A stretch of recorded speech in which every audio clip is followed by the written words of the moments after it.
Assalamualaikum warahmatullahi wabarakatuh. Sahabat data dan sahabat peta, bertemu kembali dengan kami di Bincang Asik Tangerang 1 Data 1 Peta.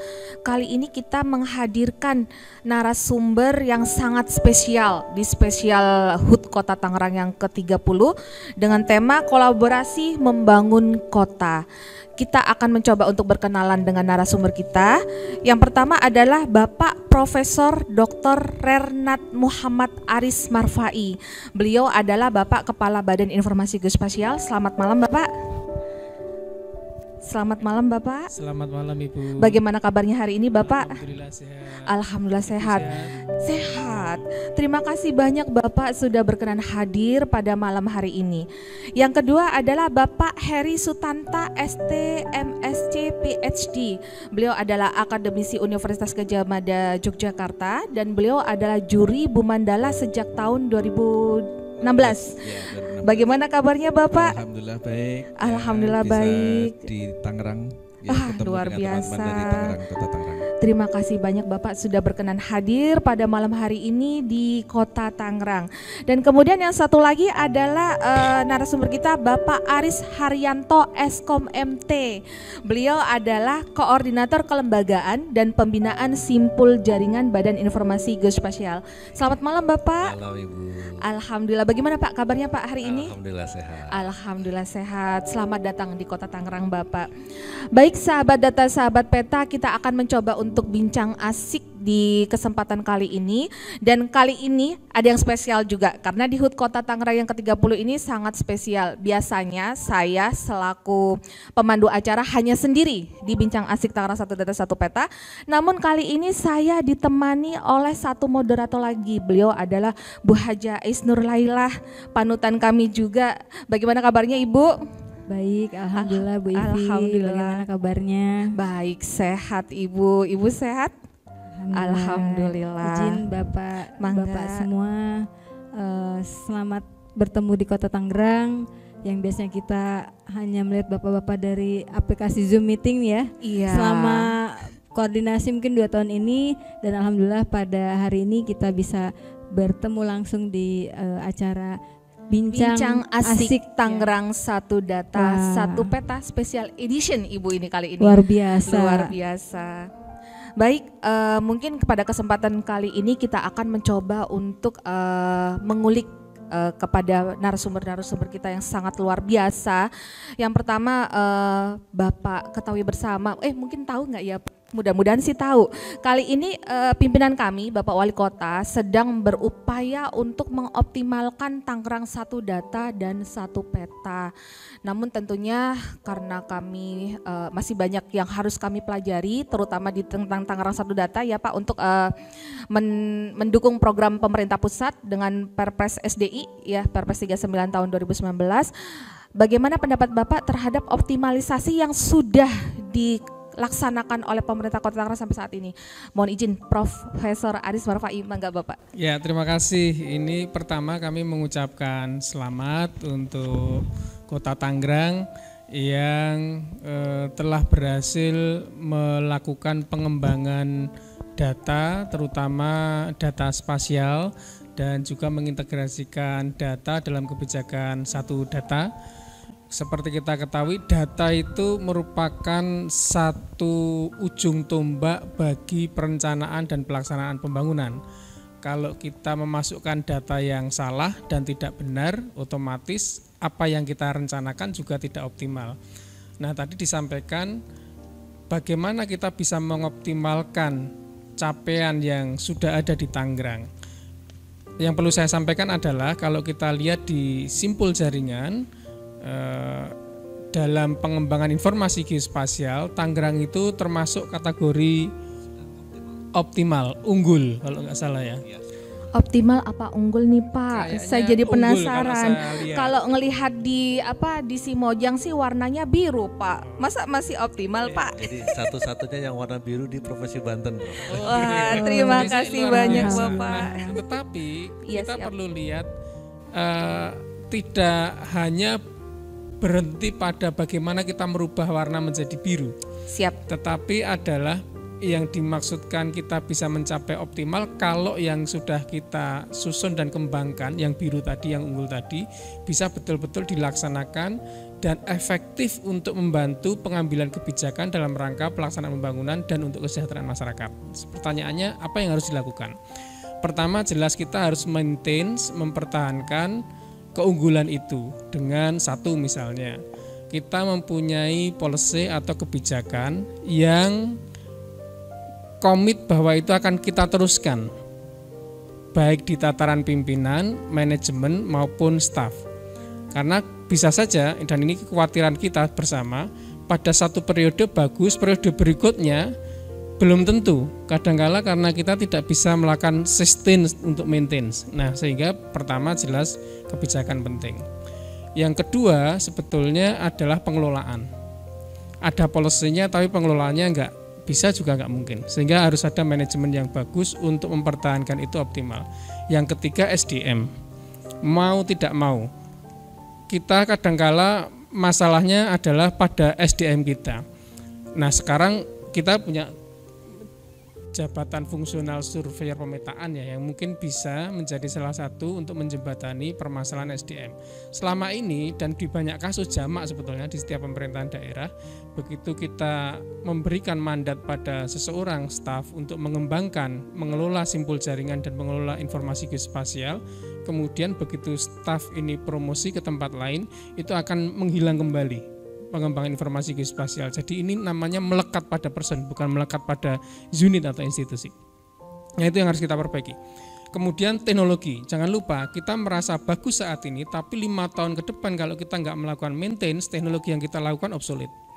Sehingga si SDM ini dan kita yang berada di decision maker itu harus bisa untuk terus melihat perkembangan teknologi untuk mengikuti, catching up dengan teknologi. Dan berikutnya tentu standar datanya harus bagus dan lain sebagainya. Poin kedua yang ingin saya sampaikan sebetulnya yang tidak kalah pentingnya untuk optimalisasi adalah bagaimana kita bisa menggunakan simpul jaringan data informasi geospasial yang sudah bagus ini di semua OPD dan juga masyarakat. Jadi ini penting, itu adalah optimalisasi. Jadi kalau tidak begitu ya kita belum optimal namanya. Kita masih, orang lain masih akan misalnya membuat data sendiri atau tidak memakai data kita. Berarti ini kita belum memanfaatkan secara optimal. Mungkin kurang lebih demikian Ibu. Wah, alhamdulillah kita dapat masukan untuk terus menjaga keberlangsungan dari apa yang sudah dibangun di Kota Tangerang, khususnya untuk membangun simpul jaringan informasi geospasial ya Bu Ivi. Iya betul Bu. Tadi yang disampaikan oleh Profesor Aris tidak hanya merubah warna hijau menjadi biru gitu ya Pak ya, tapi ada beberapa yang memang harus kita kembangkan. Teknologi, kemudian tadi SDM ya Pak, ini sangat kami sangat sadar betul di Kota Tangerang ini SDM-nya kami belum memiliki jabatan surveyor pemetaan Pak. Mohon bimbingannya. Kira-kira apa sih yang harus dilakukan oleh pemerintah Kota Tangerang sehingga kita bisa memiliki JFT surveyor pemetaan tersebut? Karena sampai saat ini izin saya sendiri juga bukan dari JFT surveyor pemetaan, namun karena di dalam tupoksi yang diberikan kepada kami harus melaksanakan tentang data spasial, mengembangkan data spasial, padahal JFT-nya jadi JFT statistisi. Jadi sehingga seperti itu Pak. Mohon izin, bagaimana sih kiat-kiatnya Prof untuk kita bisa memiliki tadi JFT pemetaan biar melekat pada personalnya, bukan kepada institusinya, gitu Pak. Izin Pak. Iya, ke Profesor dulu. Profesor dulu, siap ke Pak Profesor dulu. Ujiannya belum berakhir. Jadi begini Bu, sebetulnya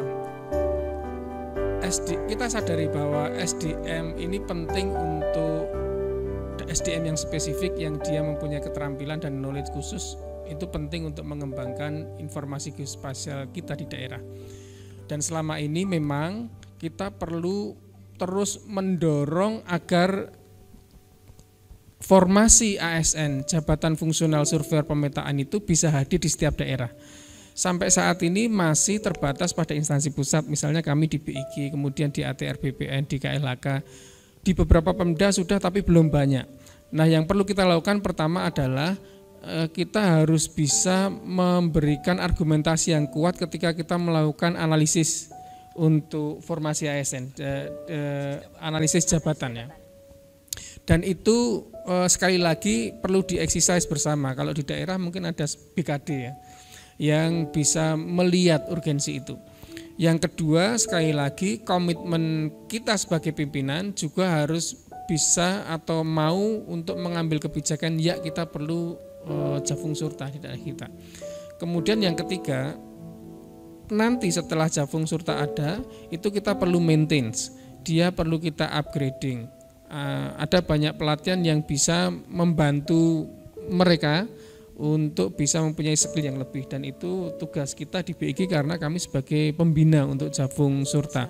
Tapi sebetulnya di luar dari itu, senyampang misalnya kita belum mempunyai Jafung Surta, SDM yang ada selama ini juga kita bisa push dulu untuk sementara sambil kita ngisi Jafung Surta dengan keterampilan yang up to date. Nah, ini perlu.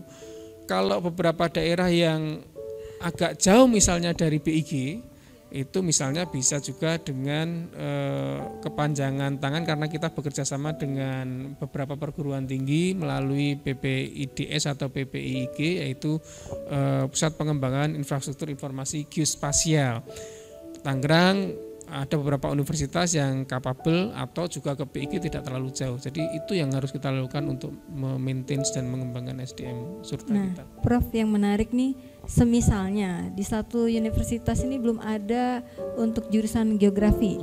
Apakah untuk PPIG ini bisa dialihkan kepada jurusan teknik informatika atau sejenisnya gitu? Jadi sebetulnya kerjasama kita dengan perguruan tinggi itu untuk membantu mengembangkan informasi geospasial dan membantu pemerintah daerah dalam mendampingi pemerintah daerah dalam pengembangan informasi geospasial di tempatnya masing-masing. Nah, sekarang pertanyaannya adalah informasi geospasial ini sebetulnya ada di disiplin ilmu apa saja, kan begitu. Sebetulnya tidak terbatas pada geografi atau geodesi saja, tetapi sekarang banyak sekali bidang yang menggunakan informasi geospasial. Mungkin salah satunya termasuk informatika. Salah yang lainnya misalnya kehutanan. Salah lainnya, iya, Pak? Apa itu Pak salah lainnya? Tadi adalah salah satu. Oh, salah satu. Sekarang salah lainnya. Misalnya Siap, PWK, planologi. Sehingga menurut saya apabila ada kemampuan atau knowledge yang dimiliki oleh misalnya dosen, peneliti di sebuah perguruan tinggi terkait dengan informasi geospasial, maka di situ sebenarnya terbuka peluang untuk membuka PPIIG. Misalnya yang akan dibuka oleh Mas Haris minggu depan di Universitas Bengkulu. Di Bengkulu itu memang tidak ada geodesi, tidak ada geografi, informatika, tetapi di situ ada profesor, ada dosen yang dia basisnya geodesi, basisnya remote sensing. Prof Bambang itu komplit ternyata CV-nya. Nah, itu sehingga bisa juga dipakai untuk menjawab Ibu tadi. Kalau untuk pengusulannya sendiri, apakah ada peran pemerintah daerah atau memang murni nanti universitasnya langsung berkolaborasi dengan BIG, gimana Pak? Oh, ini kayak mungkin Mas Haris langsung ini dijawab sama Pak Haris nih. Iya. Izin nambahkan Prof. Jadi betul sekali. Jadi yang pertama ilmu informasi geospasial itu tidak tidak hanya geografi, geodesi ya Prof. Sekarang informatika pun sudah masuk ke sana. Terus kemudian bagaimana sih alurnya? Apa yang harus universitas lakukan untuk menjadi mitra kami di BIG untuk pembangunan simpul jaringan?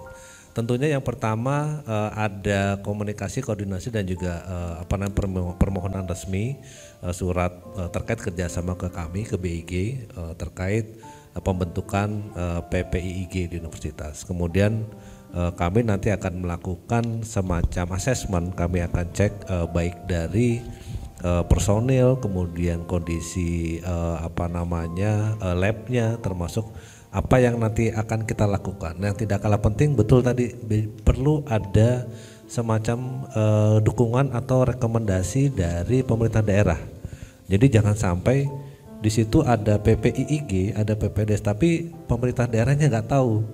Nah akibatnya kalau nggak tahu bagaimana nanti si PPIIG ini bisa membantu teman-teman di daerah. Jadi tentunya itu salah satu persyaratan yang wajib ada adalah rekomendasi atau dukungan dari pemerintah daerah. Jadi memang pemerintah daerah punya andil di sini dalam pembentukan PPIIG. Nah terus tadi menambahkan terkait jabatan fungsional survei pemetaan juga. Yang perlu digarisbawahi adalah JF Surta ini tidak hanya jangan berkumpul hanya di satu dinas. Jadi kita perlu pahami bahwa kebutuhan JF Surta ini wajib ada di seluruh dinas. Jadi nggak cuma miliknya teman-teman Bapeda misalnya atau PU yang biasa melakukan pemetaan, tapi harus ada juga di Kominfo, harus ada juga di dinas sosial misalnya, dan ini akan tergambar nanti di peta atau analisis jabatan tadi. Nah itu mungkin sedikit tambahan Ibu. Jadi perlu dipahami bahwa kebutuhan JF Surta ini kita melihatnya dalam skop yang luas ya, tidak hanya dari kacamata satu dinas saja, seperti itu. Ya, jadi peluangnya cukup menjanjikan ya untuk anak-anak muda sekarang belajar terkait dengan informasi geospasial, dan juga mungkin di kampusnya nanti bisa menjadi pendampingan bagi pemerintah daerah melalui PPIG tadi ya. Betul Ibu. Nah ini mungkin Pak Heri bisa menceritakan pengalaman sebagai salah satu PPIIG tertua atau terlama ya Pak Heri? Tertua bukan. Tertua bukan. Ya, baik, terima kasih. Di dalam PPIIG memang perlu menjalin hubungan yang erat dengan pemerintah daerah, karena memang salah satu tugas yang diberikan oleh PIIG adalah bagi PPIIG untuk membina.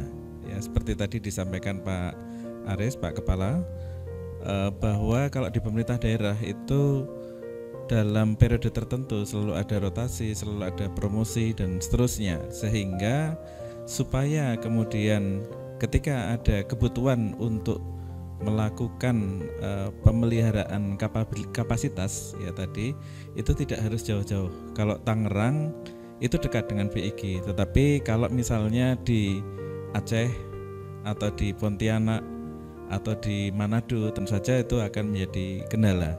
Nah, kami kemudian di PPIIG atau PPIDS itulah kemudian yang memfasilitasi proses di dalam diskusi, di dalam pelatihan dan sebagainya, sehingga beban BIG yang kebetulan BIG itu tidak punya kantor wilayah gitu ya, itu kemudian bisa membantu kegiatan-kegiatan BIG, dan sembari juga kemudian di perguruan tinggi itu kemudian juga bisa mendapatkan kesempatan bagi dosen untuk melakukan penelitian, mahasiswa untuk magang dan sebagainya. Dan dengan adanya skema Merdeka Belajar, Kampus Merdeka, maka sebetulnya itu peluang yang terbuka luas bagi pemerintah daerah untuk menerima mahasiswa berpraktek, magang, dibimbing, tapi juga sekaligus membantu kegiatan pemerintah daerah.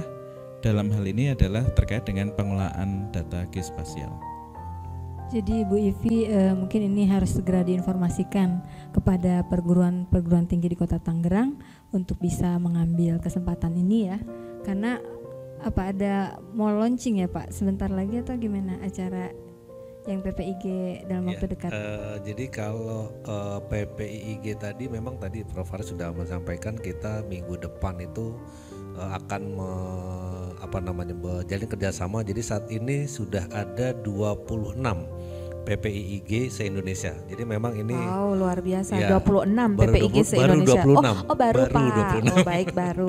Kota Tangerang belum masuk soalnya. Nah, Banten karena juga, betul. Iya belum. Persis. Jadi karena di Jawa ini tinggal di Banten dan DKI yang memang belum ada perwakilan PPIIG-nya. Jadi ini memang masih terbuka teman-teman di Banten untuk nanti menjalin kerjasama dengan kami. Dan memang tidak ada tidak ada target ya, ini berjalan natural aja. Artinya begitu ada kebutuhan, begitu ada kerjasama dari kampus, kami siap gitu. Seperti itu mungkin. Nah ini Bu Is yang menarik, tadi kan kita harus untuk memberikan motivasi kepada kampus atau universitas-universitas untuk masuk dalam PPIIG PPIG, saya tuh PPIG sama PPIIG gitu ya, tambah I-nya ada satu lagi tuh Bu, PPIIG. Namun tidaklah mudah Pak untuk kami mencoba untuk memberikan edukasi baik yang di pendidikan maupun non pendidikan tentang data spasial. Ini belum familiar, jujur. Walaupun sebenarnya masyarakat kita itu sudah sangat menggunakan gitu loh, sudah melekat di kita, belanjanya online, mau kemana-mana juga pakai aplikasi berbasis online, geotagging. Namun mereka tidak sadar bahwasanya mereka sudah menggunakan informasi geospasial. Ini yang masih dalam benak kami ya Bu Is ya. Bagaimana caranya kita memberikan edukasi kepada masyarakat sehingga masyarakat itu memahami bahwasanya data spasial itu penting dan memang sangat kita butuhkan untuk kita gunakan sehari-hari dan ayo kita kembangkan bersama. Mohon izin nih, mungkin Pak Heri Sutanta terlebih dahulu Pak. Iya, Enggak, Pak. Baik, terima kasih. Data spasial tadi sudah disampaikan kita gunakan sehari-hari. Ya, tadi saya dari perjalanan dari stasiun Gambir ke sini juga menggunakan itu untuk mengestimasi berapa lama saya akan sampai. Nah, kemudian yang berikutnya tentu saja kita bisa mulai dari kegiatan di pemerintah daerah.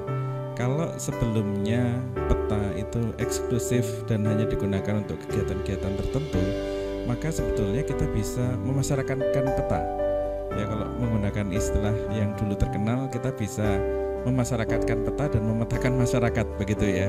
Masyarakatkan peta dan memetakan masyarakat, iya, Pak. Unik nih, sahabat data, sahabat peta, gitu ya. siap.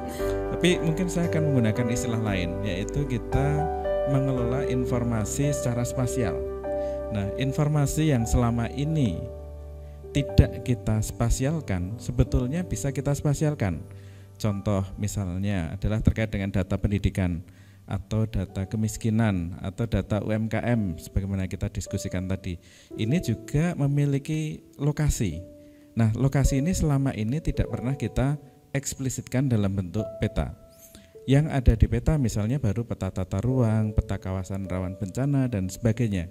Nah, supaya kemudian masyarakat itu terbiasa dan semakin terbiasa dan memanfaatkan peta, maka hal-hal yang tadi itu kemudian bisa kita buat dalam bentuk peta, kita gunakan sebagai bagian dari misalnya laporan pemerintah daerah sehingga masyarakat sampai tingkat kelurahan, ya kalau nanti di kelurahan itu ada banyak peta yang ditempel di dinding atau disajikan dalam website, maka masyarakat akan semakin terbiasa dan semakin mengapresiasi pemanfaatan peta yang mendukung kegiatan pemerintahan dan mendukung kegiatan keseharian masyarakatnya. Jadi memasyarakatkan peta dan memetakan masyarakat, terus kemudian memberikan edukasi setiap yang banyak data sekali. Mungkin kalau kami di daerah mencoba menyampaikan bahasa itu peta tematik Pak, salah tidak ya?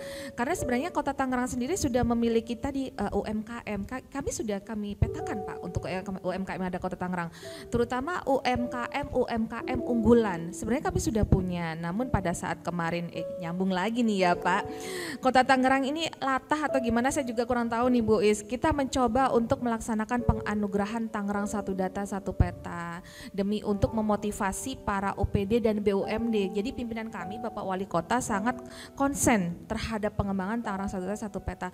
Namun yang masih di benak kami pun sampai sejauh mana sih masyarakat kita bisa menyentuh ke masyarakat sehingga masyarakat itu familiar dengan spasial dan tidak kalau bahasa orang Jawa itu kepleco Pak.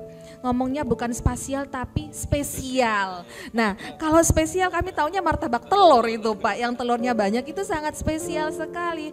Namun sampai saat ini tuh kami ketika ya Bu Is ya di Bapeda juga di Kominfo, karena kami jauh dari BIG, jauh ya Pak, kami belum berkunjung ke Bapak, belum sowan ke Bapak selaku pembina data spasial pusat kita nih Bu. Pembina data spasial yang kami miliki adalah Bapeda. Sampai saat ini seperti itu. Namun luar biasa, alhamdulillah ya Bu ya, kita berkolaborasi bersama mencoba untuk mengembangkan tadi data spasial. Makanya disebutnya adalah Tangerang Satu Data Satu Peta.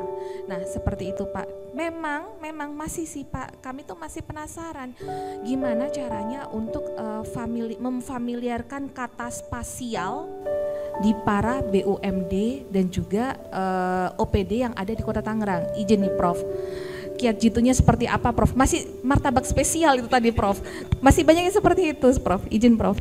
Ya, memang semenjak kita mempunyai Undang-Undang 4 2011 itu istilah geospasial itu mulai dimasyarakatkan. Sebelum tahun itu sebetulnya istilah geospasial itu simply hanya menjadi ranah konsumsi akademisi, para peneliti dan di dunia perguruan tinggi atau sekolah.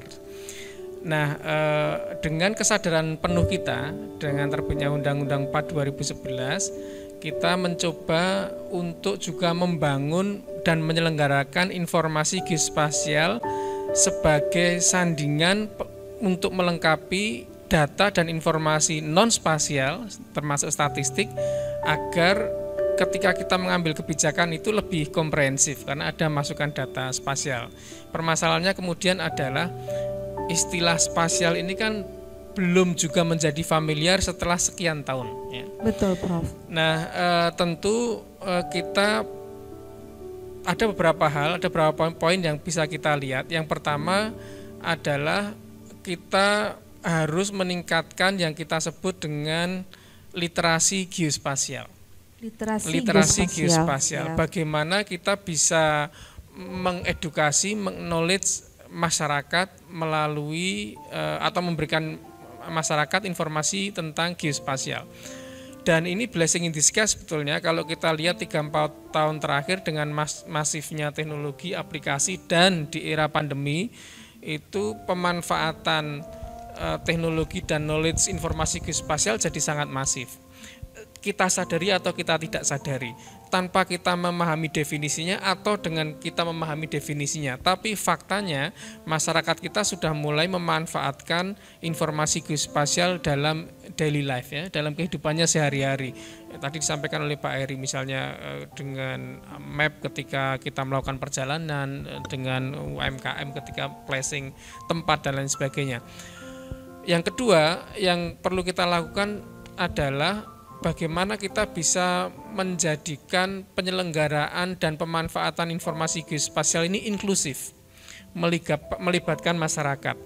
Selama ini kita masih ada banyak hal yang kita masih berkutat pada pemerintahan. Misalnya kita memanfaatkan informasi geospasial masih pada OPD.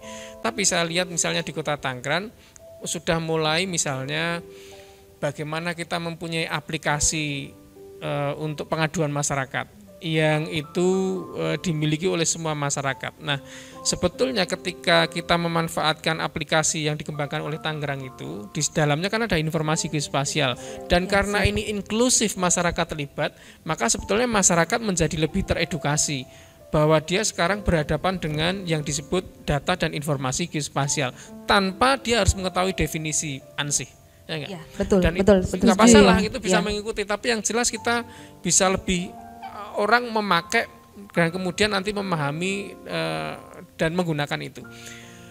Kemudian yang ketiga yang ingin saya sampaikan adalah perlu tadi disampaikan juga bahwa kalau Japfung Surta itu baiknya ada di setiap OPD, maka data geospasial itu juga di setiap OPD. Dan kita harus dari kita sendiri, dari setiap unit di tempat kita bekerja bahwa mari bekerja berbasis data dan salah satunya data informasi geospasial.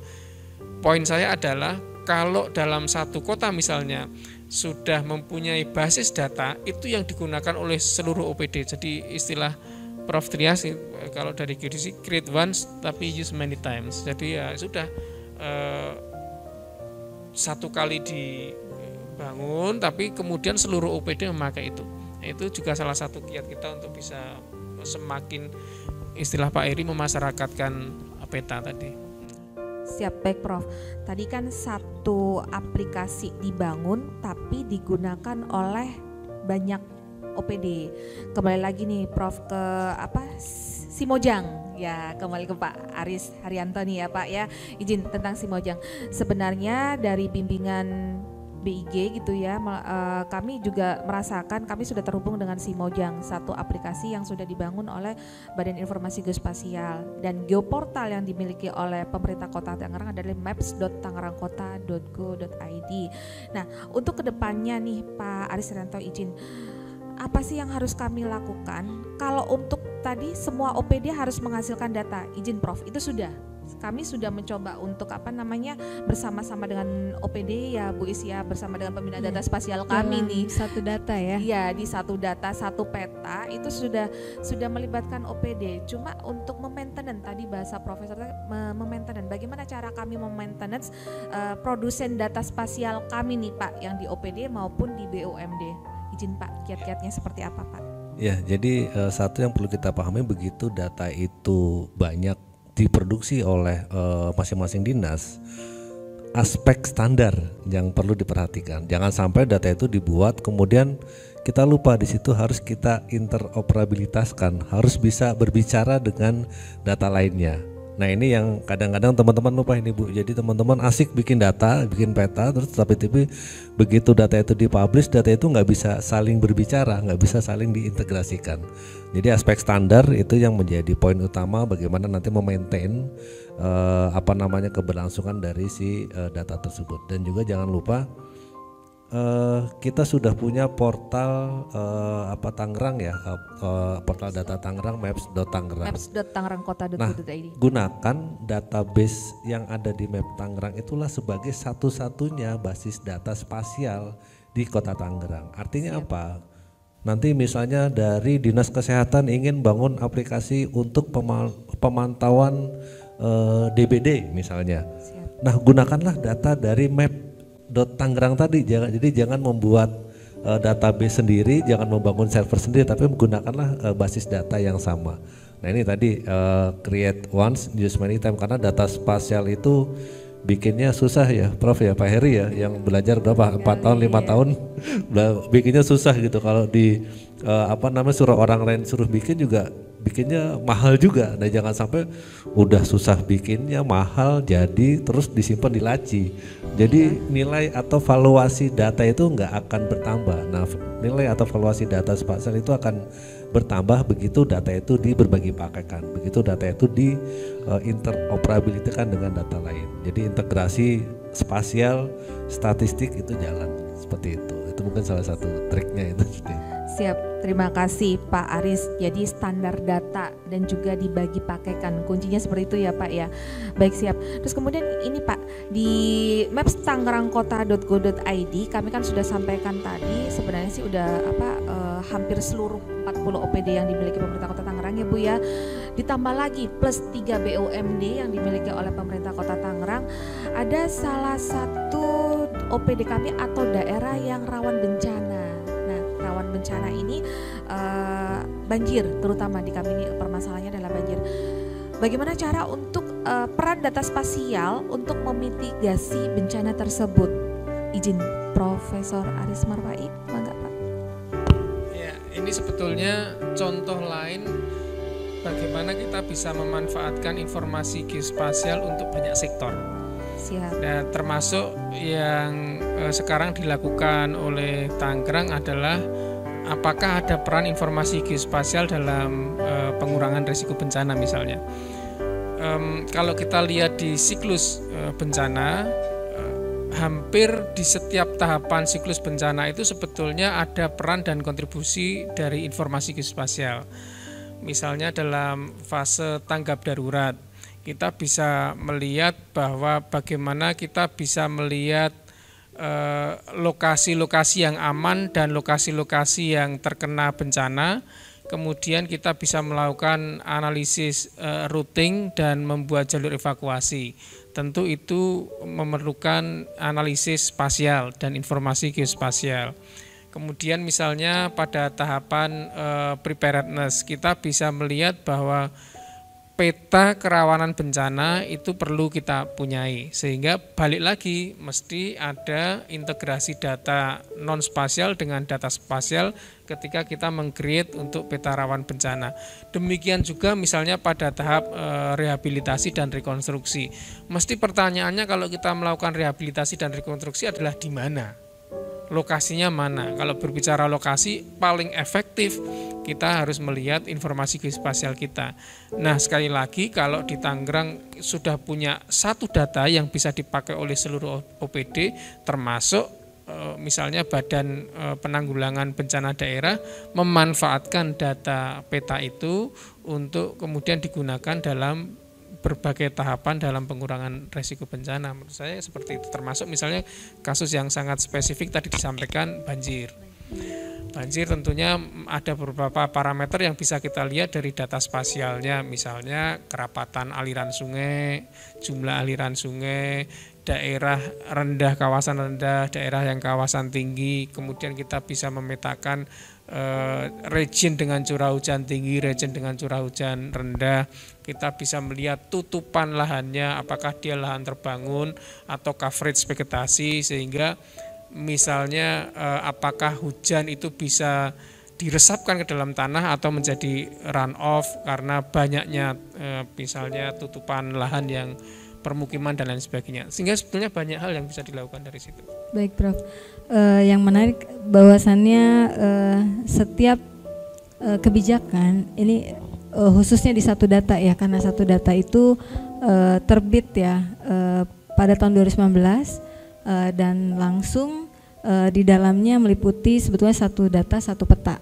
Jadi satu kesatuan kebijakan yang memang harus kita jalankan secara bersamaan. Nah, kadang-kala OPD ini bingung, kita harus mengelola tata kelola data dulu atau spasial dulu nih, karena memang kebijakannya datang berbarengan, kedua-duanya juga sangat penting ya. Namun memang kita memahami akan keterbatasan kita. Nah itu mungkin mohon pencerahannya nih. Dan juga pada saat ini banyak sekali isu-isu strategis yang berkenaan dengan permasalahan-permasalahan tematik yang memang tentu saja dijawab dengan permasalahan spasial ya. Namun demikian sepertinya untuk beberapa case kami temukan ketika kebijakan itu lahir dari pemerintah pusat itu belum sama sekali bersinggungan dengan spasialnya. Jadi masih by name by address-nya itu masih terkait dengan NIK, sehingga kami di daerah tentunya harus melakukan pengelolaan data itu berulang ya. Artinya ketika kita mengelola datanya melalui by name by address dengan NIK, untuk punya spasialnya kita pada akhirnya harus ke lapangan lagi nih. Nah, apakah mungkin bisa di tingkat pusat itu sudah karena Perpres 1 datanya sudah terbit, ibaratnya sudah bisa di tingkat pusat pun diarahkan untuk setiap aplikasi yang dilahirkan dari pusat mungkin bisa sudah terkait dengan spasialnya gitu. Mungkin mohon pencerahan. Yang perlu dipahami adalah kebijakan satu data inilah yang menjadi payung besar dalam pengelolaan data di Indonesia. Itu nomor satu. Jadi begitu kita melaksanakan kebijakan satu data ini menjadi payung besarnya. Nah di dalam kebijakan satu data ini ada kebijakan satu petanya di situ. Jadi begitu kita menjalankan kegiatan atau kebijakan satu peta di daerah ini otomatis sudah melaksanakan amanat dari satu datanya gitu. Jadi ini bukan dua kebijakan yang terpisah, ini saling terintegrasi. Nah banyak teman-teman di daerah bingung, sampai dalam penyusunan regulasinya pun bingung.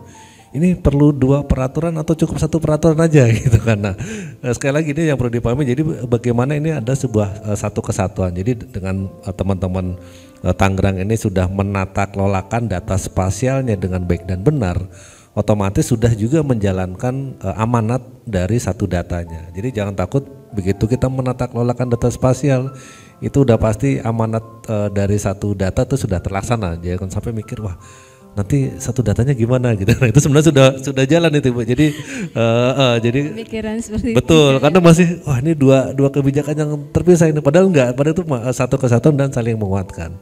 Nah tentunya memang saat ini pun teman-teman di Pemerintah Pusat itu masih berproses ya, terutama bagaimana mengintegrasikan antara statistik dan spasial supaya nanti ke depan tentunya yang kita tuju adalah bagaimana tadi environment dari satu data ini bisa berkesinambungan. Jadi ada beberapa memang yang masih menjadi kendala, tentunya ini masih bagian dari proses, jadi masih juga terus kita perbaiki baik dari sisi teknis maupun non teknis seperti itu, Ibu.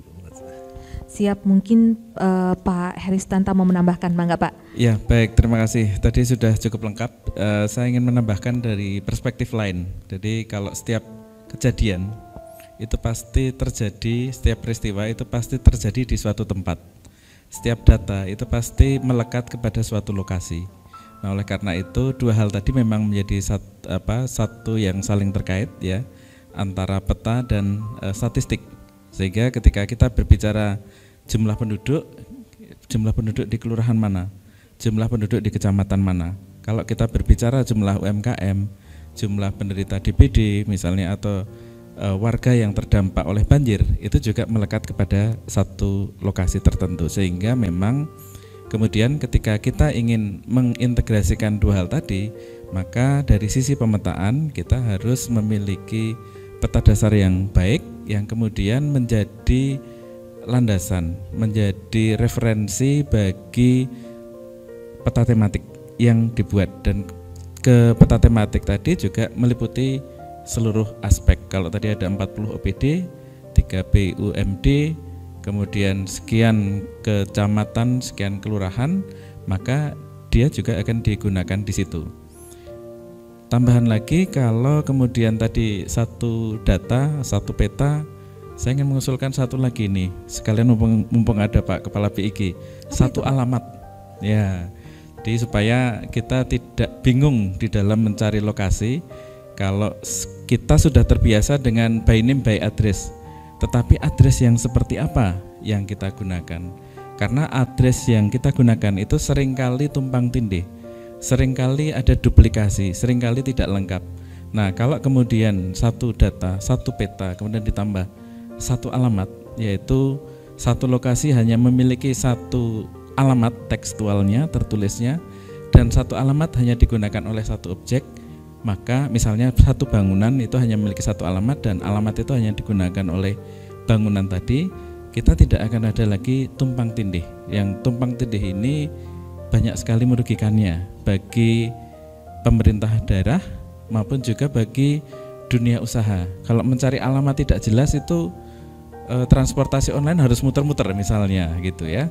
Kalau kemudian dari data address tadi by name by address ternyata ada duplikasi, maka kemudian penyaluran bantuan dari pemerintah mungkin juga bisa tidak tepat ya. Sehingga memang integrasi satu data, satu peta itu menjadi penting, dan dari sisi pemetaan kita mulainya dengan peta dasar yang dilanjutkan dengan berbagai peta tematik yang mengikutinya.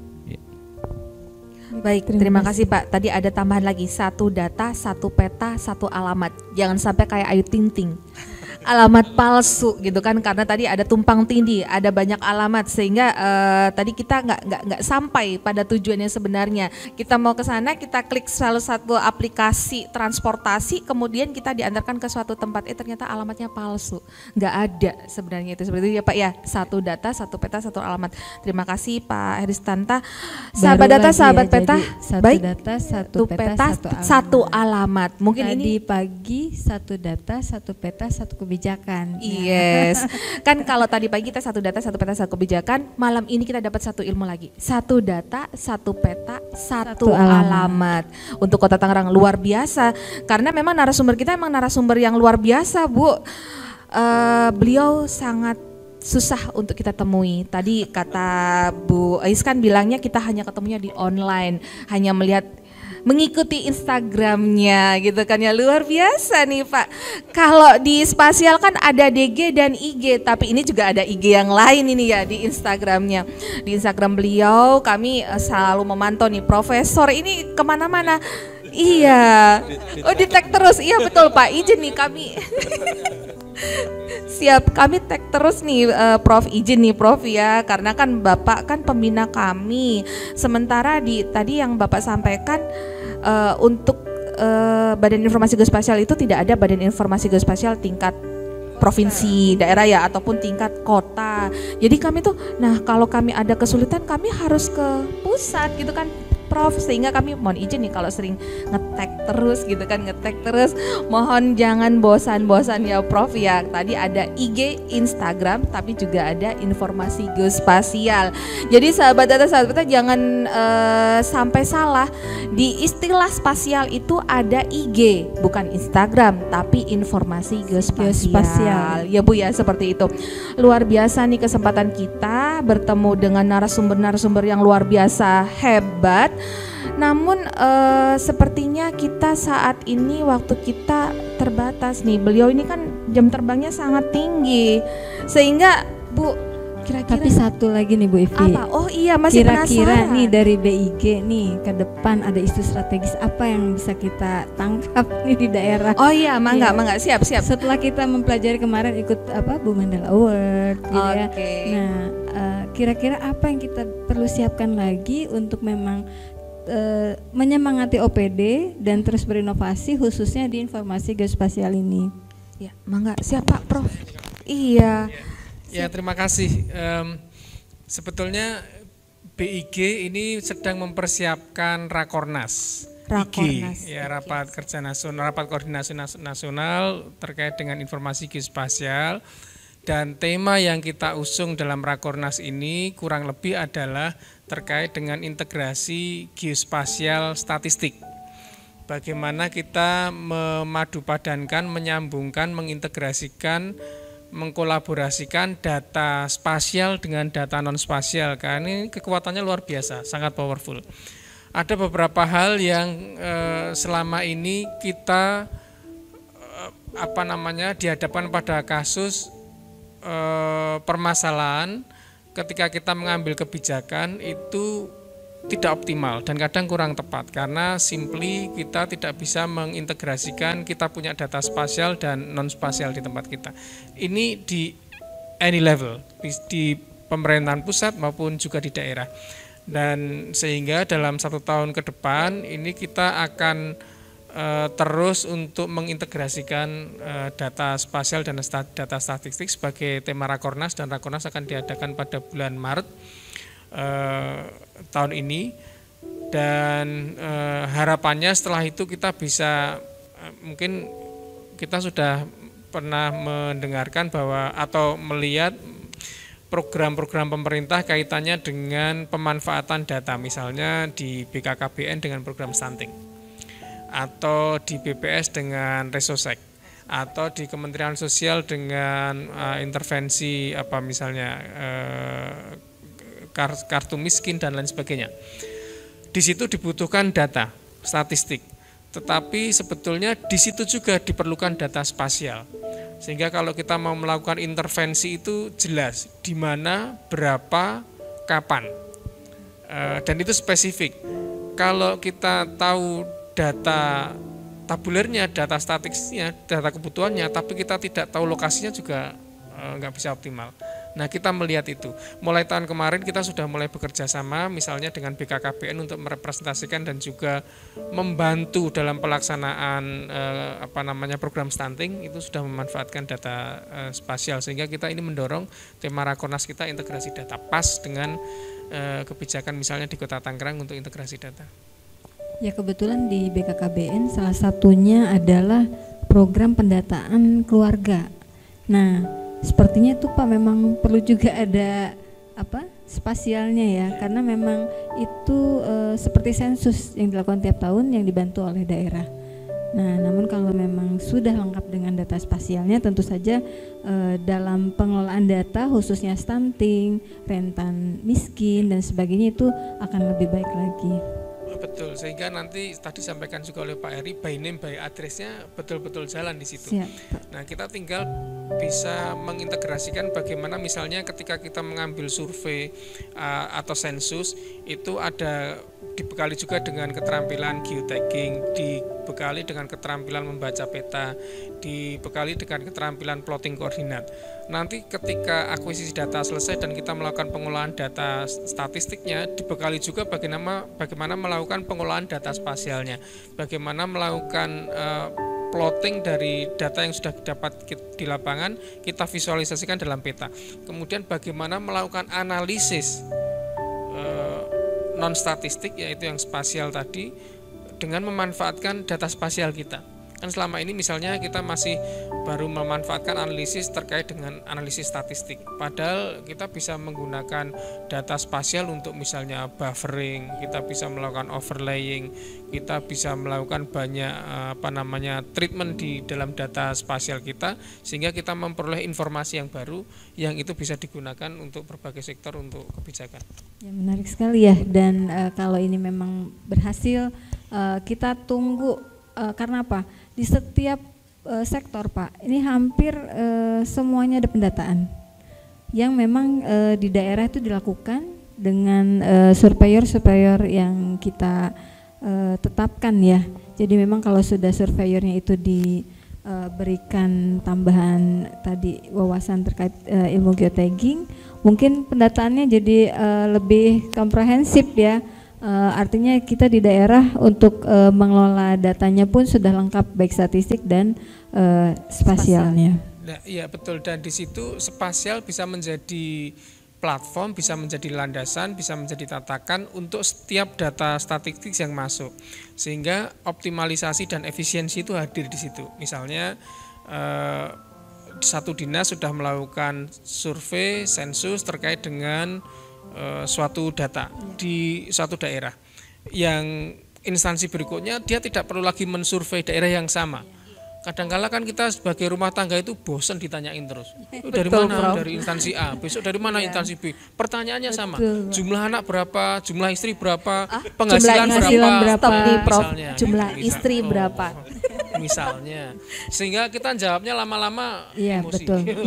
Kemarin sudah ditanya ya Pak gitu. Nah, kalau kita sudah punya datanya, maka instansi yang berikutnya, dinas yang lainnya tinggal look up data itu. Betul. Saya butuh apa sih? Yang enggak ada apa?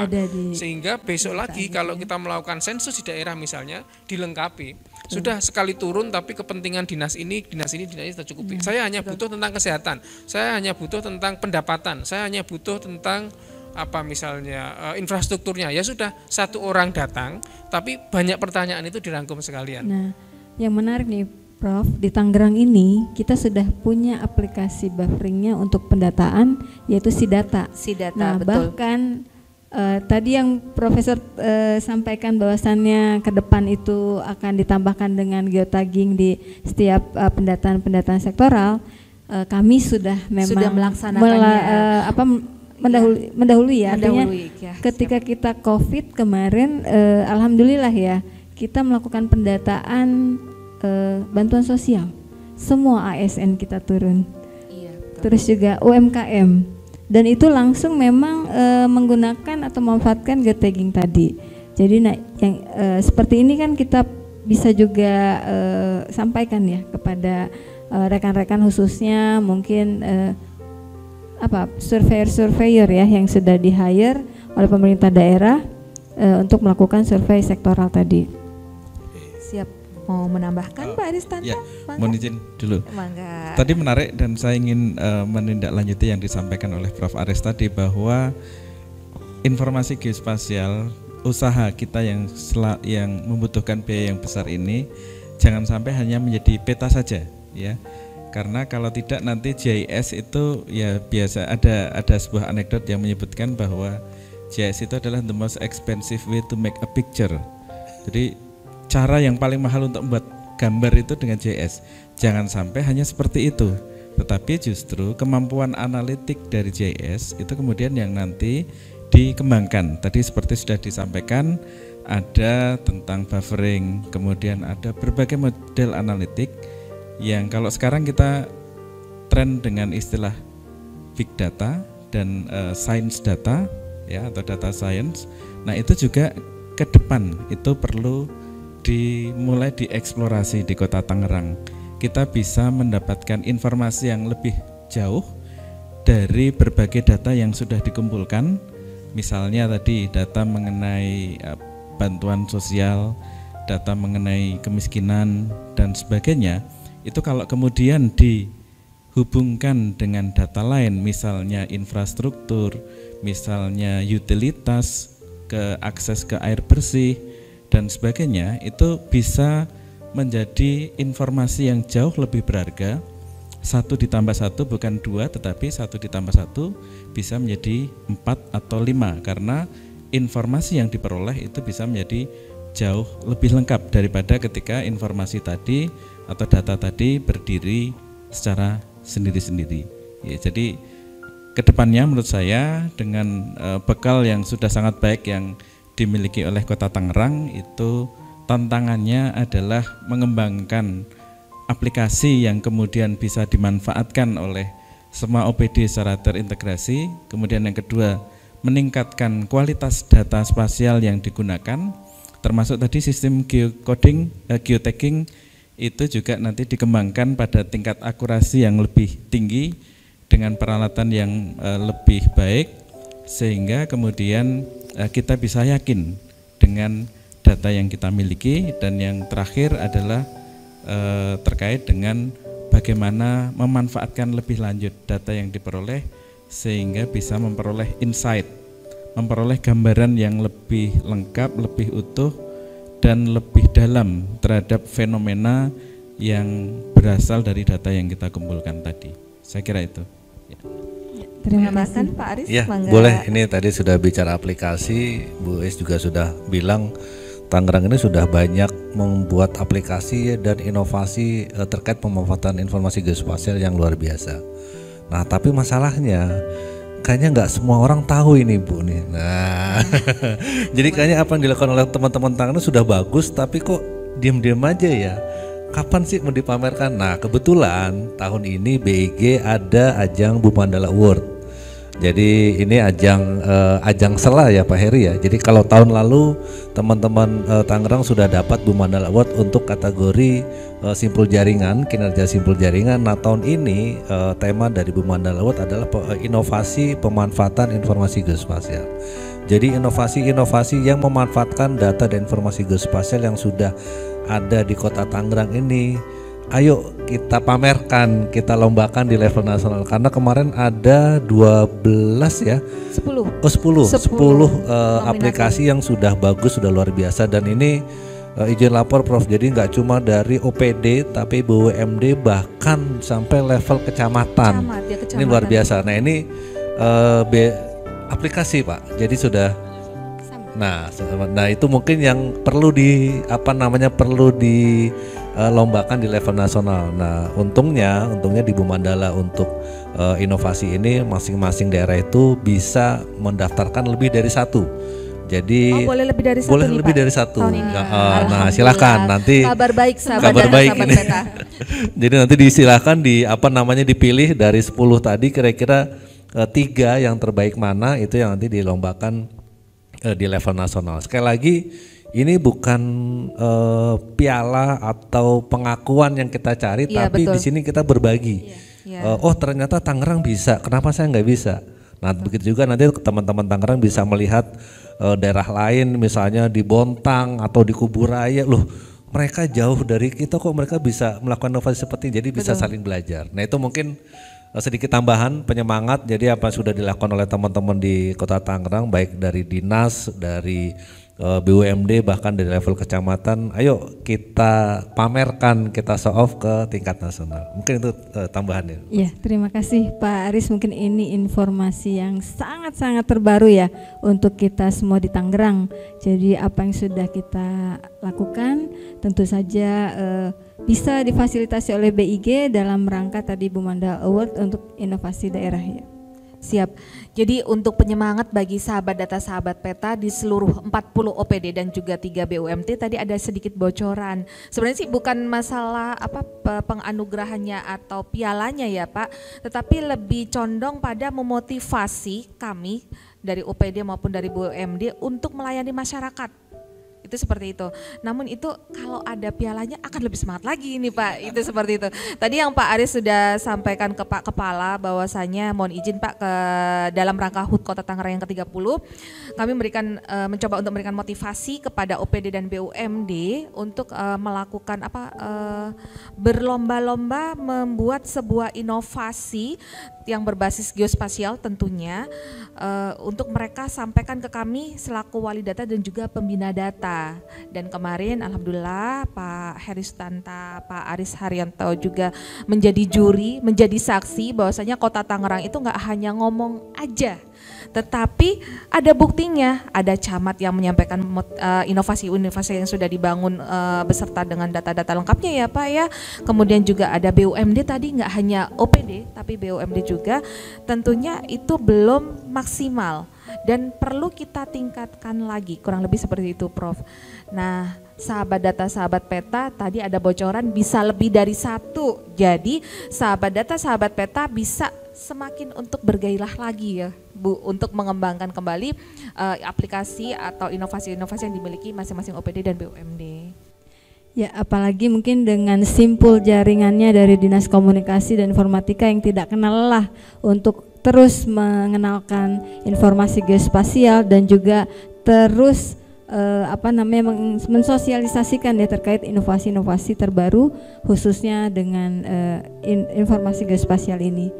Nah, mungkin Pak Aris, Pak Profesor dan juga Pak Hari, kalau kami di Tangerang kita akan menunggu undangannya nih untuk bisa memperlihatkan juga kepada rekan-rekan mungkin di seluruh Indonesia untuk sharing ya terkait dengan inovasi daerah informasi geospasial ini. Baik Bu, tadi sesuai dengan tema HUT Kota Tangerang yang ke-30, kolaborasi membangun kota, itu tema kami Pak. Mungkin ada closing statement dari Pak Profesor Aris Marfai dan juga dari Pak Aris Haryanto dan juga Pak Heristanta. Mangga Bapak. Ya, terima kasih. Tentu yang ingin saya sampaikan pertama adalah selamat ulang tahun untuk Kota Tangerang yang ke-30. Dan di dalam tahun ke-30 ini mempunyai tema kolaborasi membangun kota. Maknanya adalah kolaborasi data spasial dan non-spasial, kolaborasi antar OPD, kolaborasi antara pemerintah dan masyarakat untuk penyelenggaraan pembangunan demi kesejahteraan masyarakat. Dan di situ ada basis pemanfaatan informasi geospasial. Sekali lagi selamat untuk Kota Tangerang. Terima kasih Prof. Mangga dilanjut Pak Heristanta. Oh Mangga, ya Pak. baik, Mangga. terima kasih. Selamat ulang tahun kepada Kota Tangerang. Ya, selamat yang ulang tahun yang ke-30 ya. Semoga dengan kolaborasi yang dikerjakan, yang dirancang itu dapat berjalan dengan lancar. Dan tentu saja bahwa peta itu bisa menjadi sarana kolaborasi yang bagus. Satu hal yang sangat layak untuk diapresiasi adalah bahwa di Tangerang ditemukan istilah sahabat data, sahabat peta. Itu adalah sebuah istilah yang sangat bagus, yang dengan data dan dengan peta itu bisa digunakan untuk berkolaborasi di dalam melaksanakan pembangunan, di dalam menyejahterakan masyarakat, dan di dalam meningkatkan kualitas hidup seluruh masyarakat Kota Tangerang. Selamat ulang tahun. Terima kasih Pak Aris.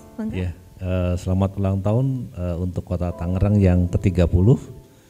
Semoga dengan semangat kolaborasi membangun negeri ini menjadi salah satu semangat utama bagaimana nanti terus meningkatkan kolaborasi antar dinas, antar pemerintah baik pusat maupun daerah dan juga masyarakat. Insya Allah di usia yang sudah ketiga dekade ini apa sudah dilakukan oleh teman-teman Kota Tangerang sudah on the right track, tinggal terus maju pantang mundur insya Allah. Maju pantang mundur, siap. Terima kasih Pak Aris, Bu Is. Jadi kayaknya kesempatan kali ini kita harus berpisah nih dengan sahabat data, sahabat peta. Mungkin kita akan bertemu lagi di next episode. Mudah-mudahan kita bisa menghadirkan narasumber-narasumber lagi yang lebih inspiratif gitu ya Bapak. Terima kasih kami sampaikan atas waktunya Prof, atas waktunya Pak Heristanta dan juga Pak Aris Haryanto. Ya. Terima kasih Pak Profesor Aris, Pak Hari dan Pak Aris Sutanto ya. Semoga BIG sukses selalu dalam pengembangan informasi geospasial di Indonesia. Baik sahabat data, sahabat peta, akhirnya kami selaku pemandu acara Ivi Nur Mukhlisotin dan juga Bu Es Nurlaila dalam kesempatan hari ini kami pamit undur diri. Apabila di tengah bincang asik kita saat ini ada kata-kata yang kurang berkenan, kami mohon maaf yang sebesar-besarnya. Wabillahi taufik wal hidayah. Wassalamualaikum warahmatullahi wabarakatuh.